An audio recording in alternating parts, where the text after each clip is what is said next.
Манай багийнхны хувьд маш сэтгэл хөдлөм үйл явдал тохиож байна. Гэхдээ өнөөдөр бол бидний хувьд жирийн л нэг ажлын өдөр.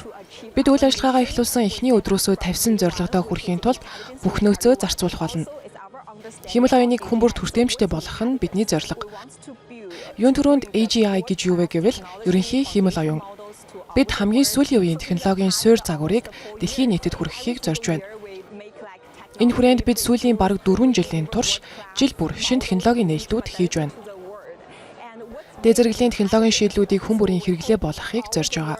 Дэлхийд даяар бүх хүн, аж ахуй нэгжүүд манай загваруудыг ашиглах боломжтой болно гэж найдаж байна. Бид одоогоор дэлхийд даяар 200 орчим сая хэрэглэгчтэй, мөн 100 гаруй орны 100 мянга гаруй аж ахуй нэгж манай загварыг ашиглаж байна. OpenAI, Anthropic зэрэг бусад компаниудтай харьцуулахад танай компани хөрөнгийн хэмжээ бага. Хараахан ашигтай ажиллаж эхлэегүй байна. Ийм үед технологийн чадвараа хэрхэн өргөжүүлэхээр төлөвлөж байна вэ? Танай загварууд нээлттэй ихийн арай бага зардалтай модель үү дээ. Технологи зөвхөн хятад төдийгүй гадаадад хэрхэн өргөжүүлэх вэ? Би химэл оюуны салбарт 10 орчим жил ажиллаж байна. Химэл оюуны суурь загваруудыг ашиглан ерөнхий зориулттай өөр загварууд үүсгэж болдог нь энэ технологийн давуу тал. Та нэг загвар бүтээгээд түүнийг өөр зорилгоор хөгжүүлэн ашиглах боломжтой гэсэн үг. Бусад хэрэглэгчид таны анхны загварыг хэрэглэж байгаа эсхээс үл хамааран. Тиймээс бид ихэнх нөөцөө загваруудаа хөгжүүлэхэд ашигладаг. Хэрэв хэрэглэгчид танай загварыг хэрэглээд хамгийн сайн гүйцэтгэлтэй гэж үзвэл тэд үүнийг шууд л ашиглаж эхэлдэг. Таны хэлсэнчлэн өнгөрсөн 4 жилийн хугацаанд бид хөрөнгийн үр ашиг, зардлын үр ашигт ихээхэн анхаарлаа хандуулсан. Тиймээс бид ердөө 500 сая $5 зардал гаргасан байна. Салбарын тэргүүлэгчдийн гаргасан зардлын ердөө 1 эсвэл 2%-тай л тэнцүү гэсэн үг. Бид бүх зүйл дээр оновчлол, шинжилгээг хийж чадсан. Гэхдээ та бүхэн олон улсын зах зээлд гарах гэж байгаа бол хэрхэн өрсөлдөнө гэж төлөвлөж байна вэ? Хэдэн 10 тэрбумаар нь зарцуулж байгаа салбарын аваргуудтай яаж өрсөлдөх вэ? Өрсөлдөх боломж байгаа юу? Мөн дараагийн хэдэн жилд компаниудын технологи хөгжүүлэлтийн ялгаа ямар байх вэ? Үнэн дээр би энэ бүхнийг өрсөлдөөн гэж бодохгүй байна.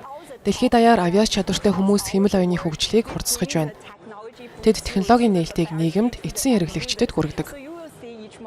Химэл оюуны загвар бүр өөрийн гэсэн давуу болон сул талуудтай. Химэл оюуны загваруудыг бүтээж улам олон хэрэглэгчдэд ашиглах боломжтой болгох нь бидний анхаарч байгаа зүйл. Та бүхэн татан төвлөрүүлсэн хөрөнгөө дараагийн 5 жилд шинэ загварын судалгаа хөгжүүлэлтэд ашиглахаа мэдгдсэн. Тэгвэл чипийн хэрэгцээгээ хэрхэн хангах вэ? Чип үйлдвэрлэлийн салбарт хуваагдвал байдал үүсэж байна шүү дээ.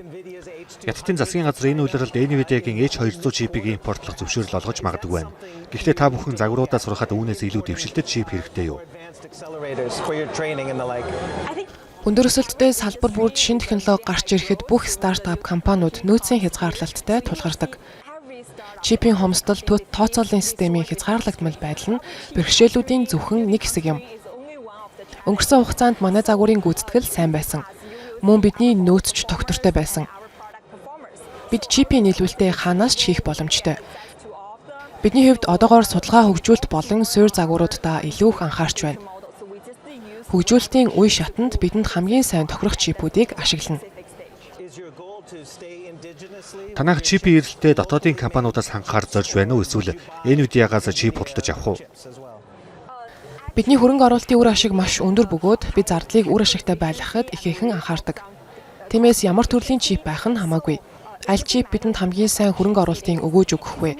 Хэрэглэгчдэд хамгийн сайн технологиг санал болгож чадах вэ гэдэгт гол анхаарлаа хандуулдаг. Үр ашигаас ашигт ажиллагаа руу шилжих мөн хувьцааны үнэлгээг нэмэгдүүлэх тогтвортой орлогын өсөлтийг хизээ авах вэ гэдэг нь бидний анхаарч буй зүйл. Үр ашигаас ашигт ажиллагаа руу шилжих. Мөн хувьцааны үнэлгээг нэмэгдүүлэх зэрэг тогтвортой орлогын өсөлт хизээнээс эхлэх вэ?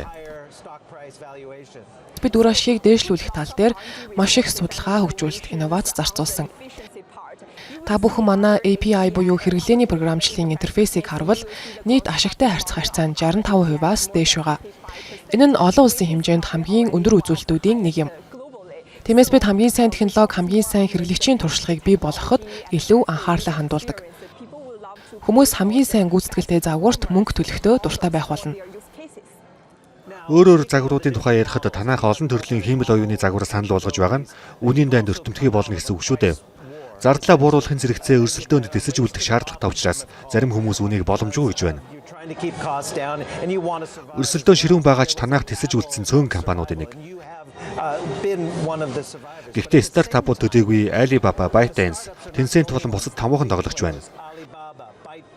Танах тэдэнтэй зардлаараа хэрхэн өрсөлдөх вэ? Би үнийг үнийн дангиж бодохгүй байна. Энэ бол гүйцэтгэлийн өрсөлдөөн. Тиймээс хэмэл оюуны загвараа хамгийн сайн болгоход анхаарах хэрэгтэй. Хүмүүс эцсийн хэрэглэгчид эсвэл байгууллагын үйлчлүүлэгчид альва загварыг хямд эсвэл үнэтэй гэж сонголтоо хийдэггүй. Гүйцэтгэлийг нь л харна.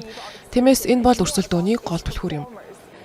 Таны хэлсэнчлэн энэ бол эдгээр том авраг компаниудын хоорондох өрсөлдөөн биш. Тэдний заримаас бид үүлэн тооцооллын үйлчилгээ авдаг. Мөн зарим нь манай бүтээгдэхүүнүүдийг ашиглаж байна.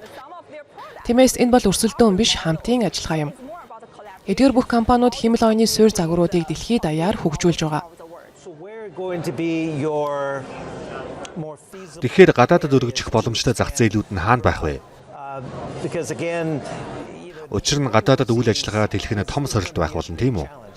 Стратеги дэлхийн хэмжээнд хүргэх, дэлхийн хэмжээнд тэлэх нь эхний өдрөөс л бидний зорилго байсан. Би Америк нэгдсэн улсад суралцаж тэнд ажиллаж байсан туршлагатай. Одоо харин Хонконгт ажиллаж байна. Түрүү хэлсэнчлэн суурь загварын сайхан тал нь зөвхөн нэг загвар бүтээхэд оршино гэж боддог. Дэлхийд даяар өөрөөр хэлээр зүгээр л энэ нэг загварыг, нэг ижил загварыг ашиглаж болно гэсэн үг. Тиймээс бид өөрийн загвар бүтээгдэхүүн дээрээ анхаарлаа төвлөрүүлж байна. Энэ бол хамгийн гол нь. Өөр бүс нутгийн хооронд хил хязгаар гэж байхаа болсон.